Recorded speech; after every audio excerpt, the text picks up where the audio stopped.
بسم اللہ الرحمن الرحیم۔ السلام علیکم اسٹوڈنٹس، میں امید کرتا ہوں کہ آپ تمام لوگ خیریت سے ہوں گے۔ آج ہم اسلامیات کلاس 9 میٹرک پڑھیں گے۔ سبق کا نام ہے عقیدہ توحید، تیسرا باب موضوعاتی مطالعہ۔ اس چیپٹر کی سب سے پہلے ریڈنگ کریں گے، اس کے بعد سوال جواب ہم پڑھیں گے۔ اب ہم ریڈنگ کا آغاز کرتے ہیں۔ عقیدہ توحید۔ عقیدہ توحید یعنی ایمان باللہ اسلام کے بنیادی عقائد ہیں۔ سب سے پہلا عقیدہ ہے۔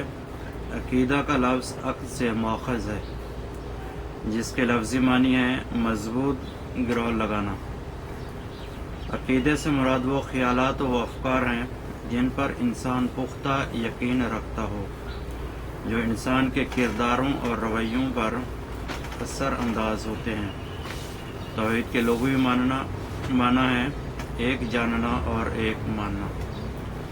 اسٹوڈنٹس، آگے بڑھنے سے پہلے اگر ہمارا فیس بک پیج دیکھ رہے ہیں تو فالو ضرور کریں، اور اگر یوٹیوب چینل دیکھ رہے ہیں تو سبسکرائب ضرور کیجیے گا۔ مزید آگے بڑھتے ہیں۔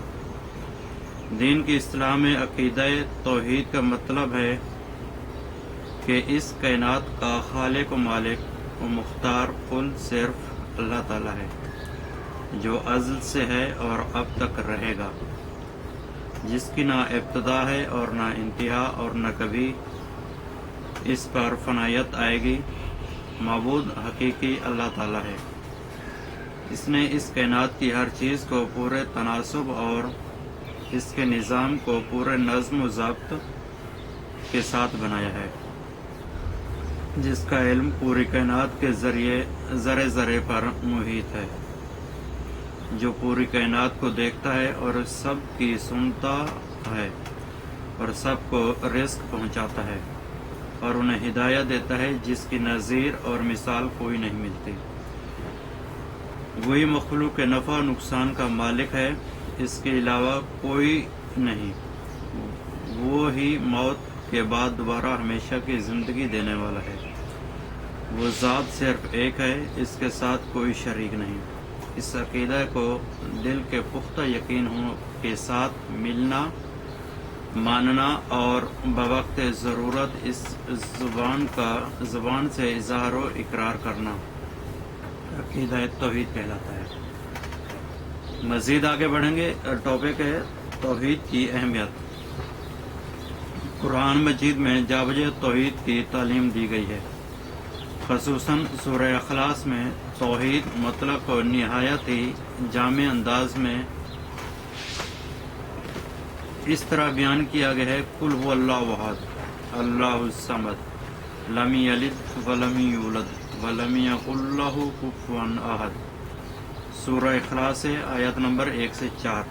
ترجمہ ہے: کہو کہ وہ اللہ برحق ہے، وہ ایک ہے، اللہ بے نیاز ہے، وہ نہ کسی کا باپ ہے اور نہ کسی کا بیٹا، اور کوئی اس کا ہمسر نہیں۔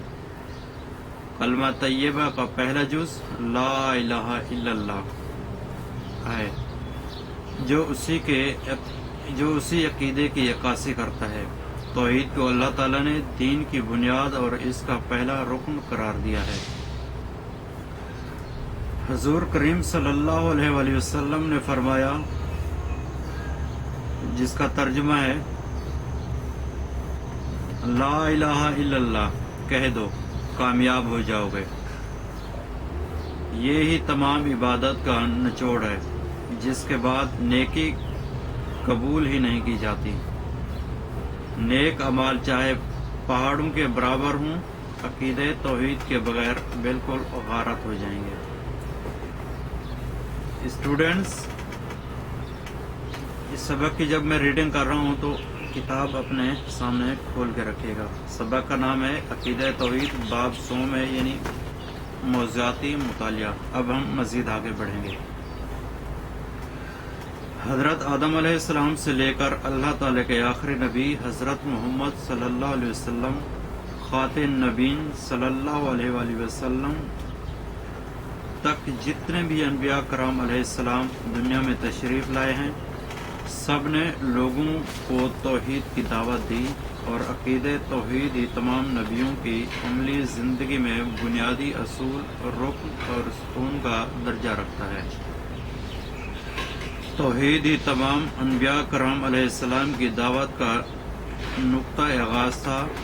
ہر نبی اور رسول نے ایک ہی کلمہ پڑھا، لا الہ الا اللہ، اور آخری نبی حضرت محمد صلی اللہ علیہ وسلم نے بھی اسی وحدہ لا شریک اللہ کی طرف ہی بلایا۔ اللہ تعالیٰ نے انسان کی کامیابی کا مدار ایمان اور عمل صالح پر رکھا ہے۔ ارشاد باری ہے، اور جو ایمان لائے اور عمل نیک کرتے رہے ان کے لیے بخشش اور بڑا ثواب ہے۔ سورہ فاطر آیات نمبر ہے 7۔ اب ہم مزید آگے بڑھتے ہیں، صفات باری تعالیٰ کے بارے میں پڑھیں گے۔ اللہ تعالیٰ کی ذات عالیہ بہت ساری صفات کمالیہ اور اوصاف حمیدہ سے موصوف ہے۔ اس کی ذات کی مانند ہے اور اس کی ذات کی طرح ازلی و ابدی ہے۔ ترجمہ ہے، اور اللہ کے سب نام اچھے ہیں، تو اس کو انہی ناموں سے پکارا کرو۔ ان میں سے کچھ یہ ہیں: اللہ تعالیٰ ازلی اور ابدی ہے، هو الاول والآخر، وہی اول ہے اور وہی آخر ہے۔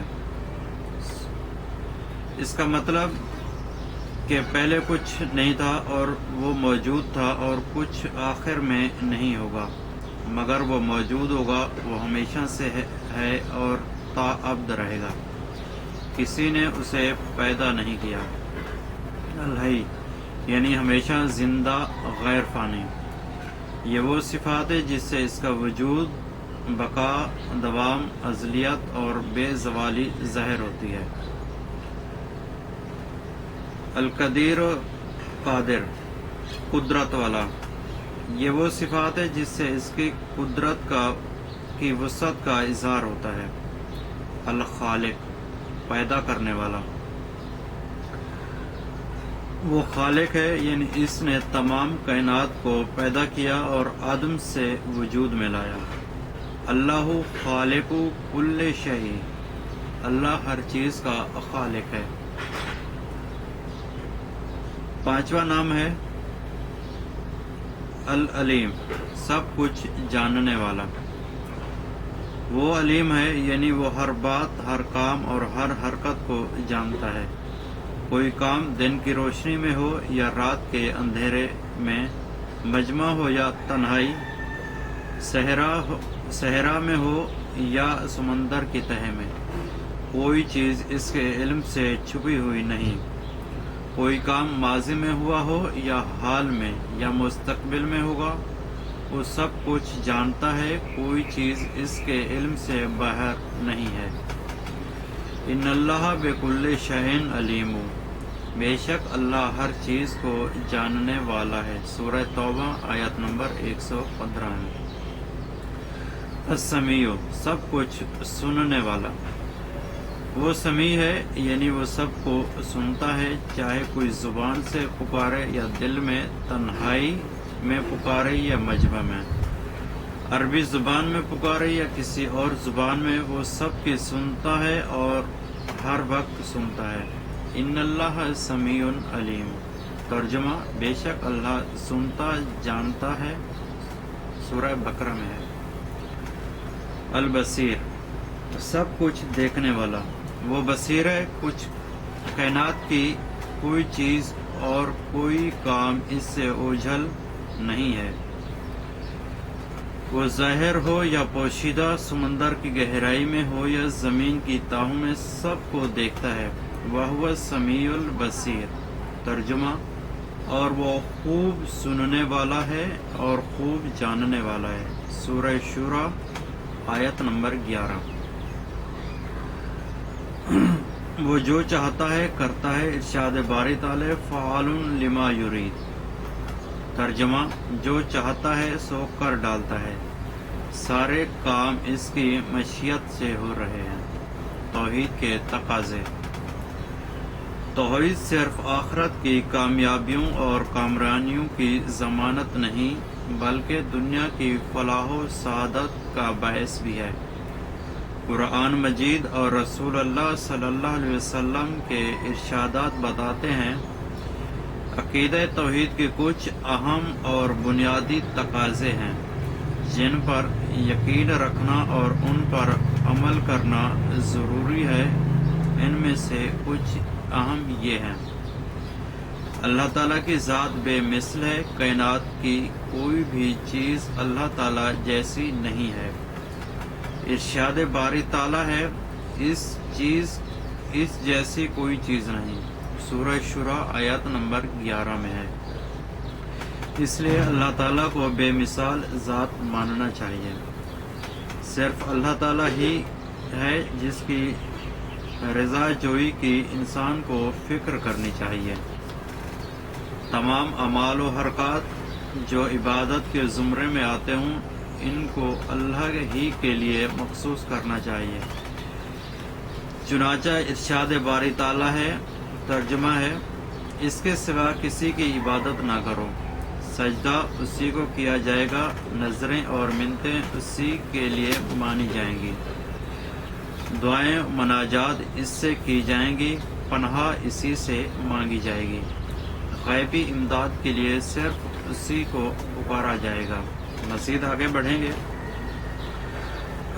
تمام جذبات و احساسات بھی اللہ ہی کے لیے مخصوص کیے جائیں جن میں عبادت کی روح پائی جاتی ہو، جیسے حمد و شکر، امید، توکل، خوف و تقوی اور حقیقی محبت و عقیدت و خشیت، خشوع و خضوع وغیرہ۔ اس پوری کائنات کا حقیقی مقتدر اعلیٰ صرف اللہ کو ماننا چاہیے۔ حکم دینے اور منع کرنے کا حق صرف اسی کو ہے۔ حقیقی شرع اور قانون ساز بھی صرف وہی ہے۔ مخلوق کی زندگی کا قانون متعین کرنے، اسے معاف کرنے یا سزا دینے کا حق صرف اسی کو ہے۔ اب ہم مزید آگے بڑھیں گے۔ آگے ہے، اللہ تعالیٰ کی بھیجی ہوئی ہدایات اور امر و نہی کے مطابق اس دنیا کی زندگی بسر کی جائے۔ اللہ تعالیٰ پر اس ساری صفات کے ساتھ ایمان لانا۔